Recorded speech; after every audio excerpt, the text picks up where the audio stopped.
বিয়ের আগে যে পাত্রীকে দেখিয়েছিল সে মেয়েকে তারা বিয়ে দেয়নি, দিয়েছে তার বড় বোনকে।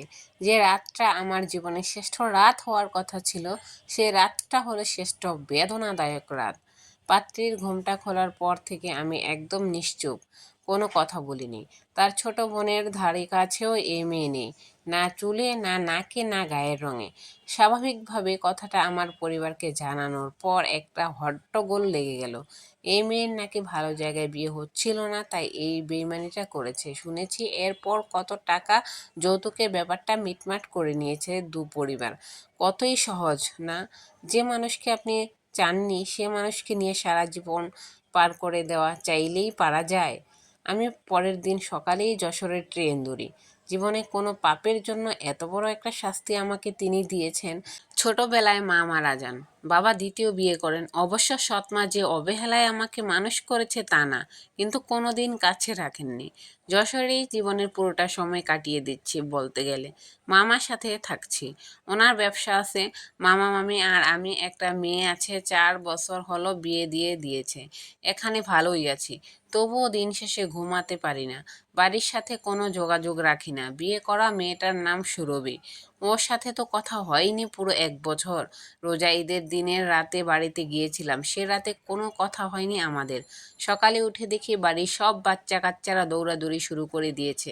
সবাই বেশ খুশিতে আছে, শুধু সুরভি শোবার ঘরে কোণে আঁচলটা ঢেকে কাঁদছে। কোনো ইচ্ছা ছিল না কথা বলার, তবুও জিজ্ঞেস করলাম, কাঁদছেন কেন? সে কোনো জবাব দিল না। ভাবলাম 1 বছর পর এসেও আপনি করে বলছি দেখে বোধহয় কথা উত্তর দিচ্ছে না। তারপর তুমি ডেকে সুন্দর করে জানতে চাইলাম কি হয়েছে, তাও জবাব দিল না। সবাই মজা করছে, একজন কোনো কথা বলছে না। মায়ের কাছে জিজ্ঞেস করলাম, সুরভি কাঁদছে কেন? মা আমার কথাটা এড়িয়ে গেল। আমার ব্যাপারটা খুব খারাপ লাগলো। আজকে তো কমপক্ষে ঈদের দিন। বড় ভাবির কাছে গেলাম, একই প্রশ্ন করার সাথে সাথে উনি জবাব দিলেন, এই মেয়ের তো কাঁদাই উচিত, বিয়েটা দিল ছেলে খেলা করে। বিয়ের 1 বছর ধরে বরের মুখটা পর্যন্ত দেখেনি, অথচ যে সব সময় পাশে থাকার কথা, ঈদে তার জন্য একটা ওড়নাও আনলেও বোধহয় অপরাধ হতো তার বরের। তার উপর যে মেয়ে কথা বলতে পারে না, সে তো সুখ দুঃখ প্রকাশ করবে কান্নার মাধ্যমে, তাই না? আমি আশ্চর্য হয়ে গেলাম, বাকরুদ্ধ অবস্থা। কথা বলতে পারে না মানে? বোবা নাকি? 5 লাখ টাকা নিয়েছিলি না, সে টাকা খাইয়ে কথা বলিয়ে নে। এমন ভাব করছিস মনে হয় কিছুই জানিস না। মাথায় হাত দেয়া ছাড়া উপায় থাকলো না আমার। কি বলো ভাবি, আমি এসবের কিছুই জানি না। বিশ্বাস করো, টাকা পয়সার ব্যাপারে আমি কিছুই জানি না। এমনকি কথা বলতে পারে না আজই প্রথম শুনলাম। এতদিন তো কেউ এটাও বলেনি। ঢং করিস না, ঢং মেয়েদের মানায়। 5 লাখ টাকা নিয়ে ব্যবসা করবি বলে সকাল হওয়ার আগেই যশোরে গিয়েছিলি, এরপর তো যোগাযোগ করার প্রয়োজনও মনে করিসনি। 1টা বছর, এখন বউ বোবা কিনা সেটাও জানিস না, ভং করিস। সবার লাথি উষ্টা খেয়ে খেয়ে বেঁচে আছে মেয়েটা, এটাই কম কি? ভাবির কথা শুনে থমকে গেলাম। নিজের পরিবারের প্রতি ঘেন্না জন্মালো। এত বড় একটা ঘটনা কিভাবে আমার কাছ থেকে লুকাতে পারলো? ভাবির কথা অবিশ্বাস করার উপায় নেই। আমাদের বাড়িতে মাটির মানুষ থাকলে এই একজনই আছেন। দৌড়ে এসে আর সুরভিকে জিজ্ঞেস করিনি কাঁদছো কেন। কপালে একটা চুমু দিয়ে বলছিলাম, আমি এখন থেকে তোমার পাশেই থাকবো, আর তুমি এই বাড়িতে থাকবে, আর কেউ কিছু বলতে পারবে না, কিছু করতেও পারবে না। সেদিন আমার কাছে ঈদ বলতে সুরভির ঠোঁটের কোণে অশ্রুসিক্ত হাসিটাই ছিল। বিয়ের পরে একদিনও নাকি বাপের বাড়ি যায়নি, শুনে বেশ চমকে গেলাম।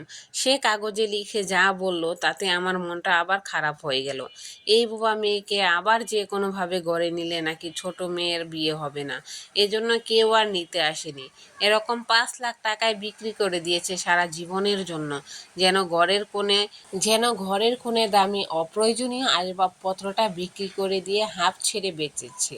সুরভি আমাকে উজাড় করে ভালোবেসেছে। আমার হাসিটাই নাকি তার বেঁচে থাকার সবচেয়ে বড় কারণ। বোবা মেয়ে কি কারো মন জয় করতে পারে? দিনরাত কাজের বেটির মতো সবার সেবা করেও কারো মন পায় না, উল্টো আরও তুচ্ছ তাচ্ছিল্য। অনেকবার বলেছি যশোর চলো, মামার কাছে অনেক ভালো থাকবো আমরা। সুরভি শুনেনি।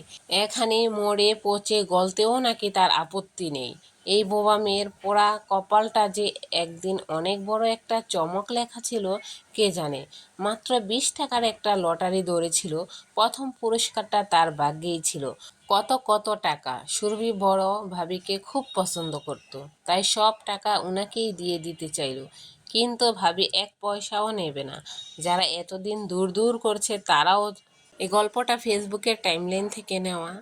তো এটা প্রথম পর্ব, সামনে আরও পর্ব আসবে। আপনারা ইউটিউব থেকে দেখলে সাবস্ক্রাইব করে রাখবেন, ফেসবুক থেকে দেখলে ফলো করে পাশে থাকবেন। আজ এই পর্যন্তই। আসসালামু আলাইকুম, আল্লাহ হাফেজ।